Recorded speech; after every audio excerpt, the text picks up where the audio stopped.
நீங்கள் பார்த்துக் கொண்டிருப்பது நியூஸ் 21 செய்திகள். தமிழ்நாடு செய்திகளை உடனுக்குடன் தெரிந்து கொள்ள நியூஸ் 21 செய்திகளை பாருங்கள். உண்மை, உழைப்பு, உயர்வு. பழனியில் சாலையோர மரம் சரிந்து போக்குவரத்து பாதிப்பு.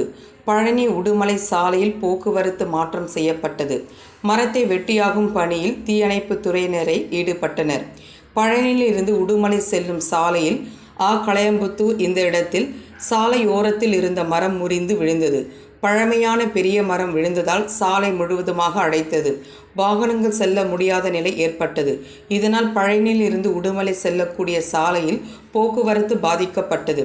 மரம் முறிந்து விழுந்ததை குறித்து தீயணைப்பு படை வீரர்களுக்கு பொதுமக்கள் தகவல் தெரிவித்தனர்.